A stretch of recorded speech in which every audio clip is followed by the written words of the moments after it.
Preste atenção, porque esses vídeos foram produzidos no final dos anos 80.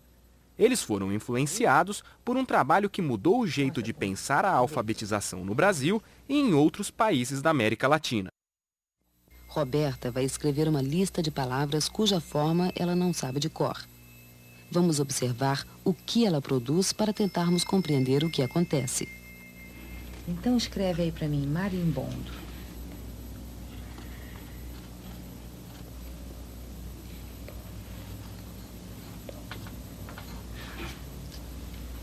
Lê com o dedinho, por favor. Marimbondo. Muito bem.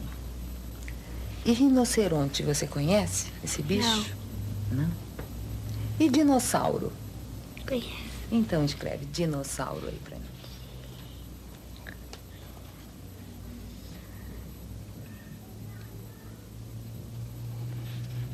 Lê com o dedinho pra eu ver. Dinossauro. Com exceção de seu nome e das palavras gato e rã, Roberta escreve sempre uma letra para cada sílaba. Roberta está escrevendo dentro das regras de um sistema silábico. Sua hipótese é que a cada segmento de escrita, ou seja, a cada letra, deve corresponder um segmento da fala. Segmento este que ela, como toda criança que recém descobriu o que a escrita representa, pensa que deve ser a sílaba. Formiga. O que você acha que está escrito aí embaixo? Tratores. Então, mostra pra mim lendo com o dedo. Tratores. E o resto?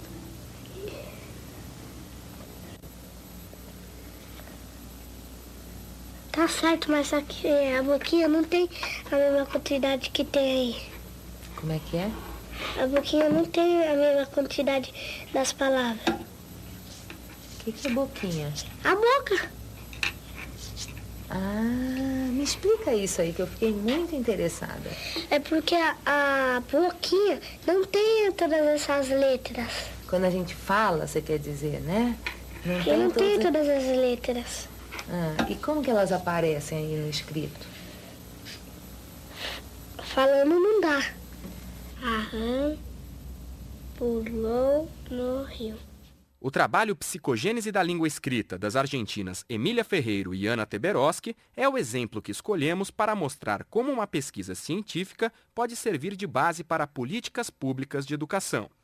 Nos anos 80, durante muitas das visitas que fizeram ao Brasil, ambas falaram ao programa Escola Viva, da TV Cultura. Nós começamos esta investigação na Argentina, como tú dices, preocupados por el fenómeno del analfabetismo y del fracaso escolar, de la repitencia, y allí comenzamos por una razón de preocupación educativa, si quieres. Luego pasamos a trabajarlo más a nivel psicológico, de investigación psicológica.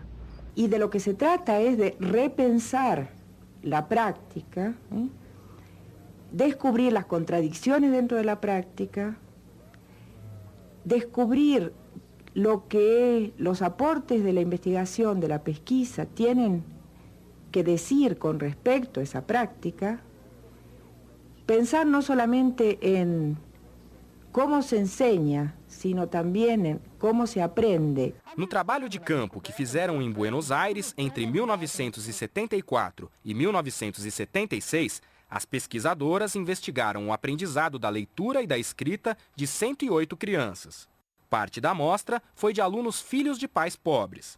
Para comparação, a outra parte foi composta de alunos de classe média. A escola tem que assumir o papel que em outros grupos sociais ha sido assumido pela família. Ana Teberoski e Emília Ferreiro perceberam que o insucesso de alfabetizar alguns alunos tem relação direta com a presença das letras dentro de casa.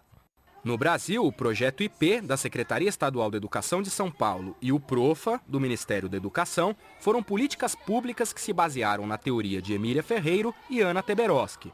Até os parâmetros curriculares, que ditam as diretrizes da alfabetização e do ensino da língua portuguesa, recorreram ao trabalho das pesquisadoras. A gente, na época, atribuía dificuldades que as crianças tinham, psicológicas ou questões afetivas, enfim. E nunca, né, depois que ela desvenda isso, é que você consegue se dar conta de que eram hipóteses que você não compreendia, eram momentos do processo de alfabetização, de compreensão do sistema de escrita que a gente não compreendia. Neide Nogueira é mestre em educação e coordenadora do programa Ler e Escrever da Secretaria da Educação do Estado de São Paulo. Já vamos falar dela e entender como uma pesquisa pode ser a principal referência para uma política pública. Antes, uma pergunta. O que fez da psicogênese da língua escrita um marco na história da educação? Primeiro, porque conseguiu responder por que algumas crianças saíam da escola sem ser alfabetizadas. Segundo, porque a pesquisa aplicou a teoria de Jean Piaget no entendimento do processo de alfabetização. Veja o que Ferreiro e Teberoski escreveram. A posição que sustentamos reiteradamente é que o marco da teoria do desenvolvimento cognitivo de Piaget é adequado para compreender os processos de apropriação de conhecimento envolvidos na aprendizagem da leitura e da escrita.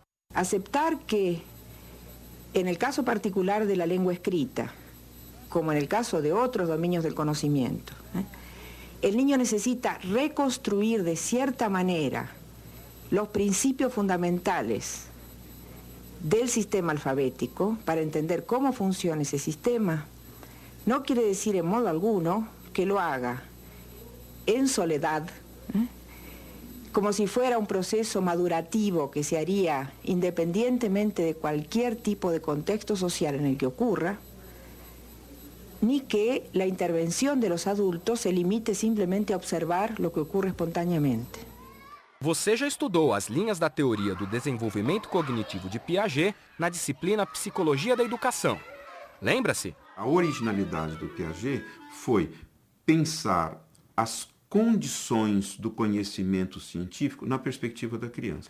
Pouco a pouco, eles vão construindo procedimentos, estratégias, eles vão pré-corrigindo erros, vão antecipando.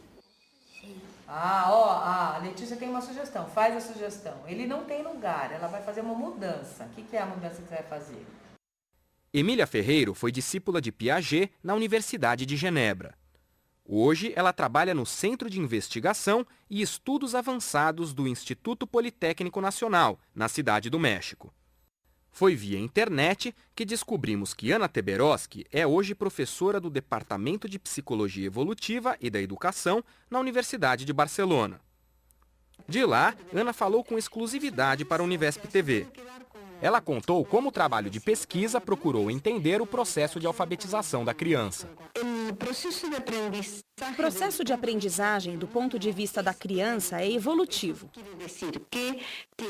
O que quero dizer é que é um processo que vai incorporando tudo que a criança vai aprendendo de informação, em função de sua maneira de conhecer, de pensar o mundo e, neste caso, o mundo escrito.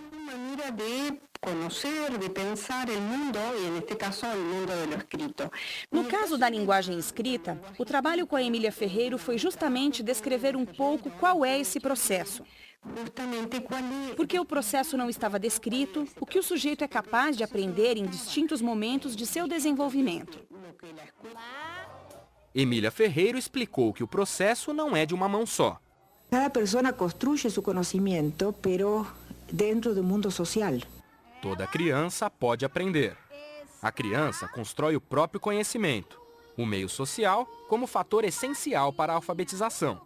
Hoje tudo isso parece óbvio, mas no fim dos anos 70 era uma descoberta importante. Ela trazia essa ideia de que as crianças pensavam sobre o objeto, que era a língua escrita, e tinham hipóteses a respeito de como era esse objeto. Isso foi muito estranho. Esta relação entre a linguagem que se diz e o que está escrito é o que chamamos de etapas ou de processos de mudança. Muitos não compreendem que exista uma relação, que pode haver uma relação de importância. Mas a criança vai tentando compreender qual é a especificidade da relação entre o gráfico e o que o adulto pode dizer, ou o que ela pode dizer. Quando compreende que existe uma relação, ela passa por um momento muito mágico, que começa a analisar o que disse. A sua linguagem oral é por meio de sílabas.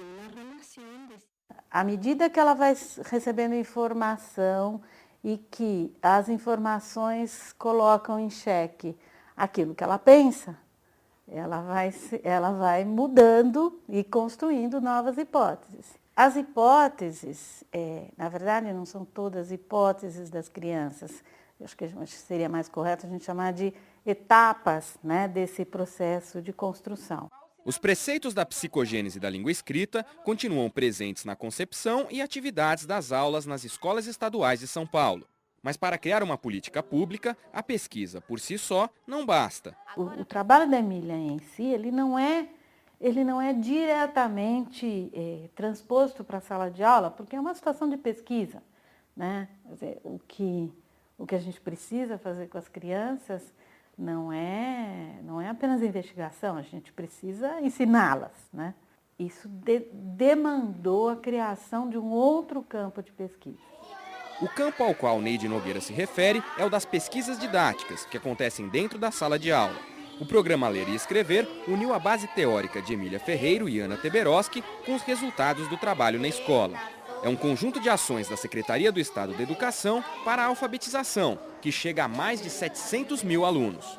O programa prevê a presença de um professor pesquisador para observar e auxiliar, e um material didático próprio, que incentiva a leitura e propõe exercícios que estimulam a criança a construir o próprio conhecimento. Um exemplo é a Escola Estadual de Ensino Fundamental José Maria Reis.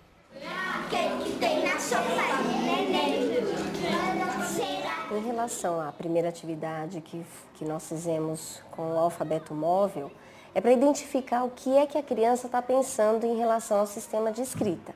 Que tipo de organização que a criança vai apresentar. Porque qual é a construção dela? Qual é o primeiro passo? Ela pensar no som que ela está ouvindo para poder escrever. Chamou a Chapeuzinho cor de abóbora para...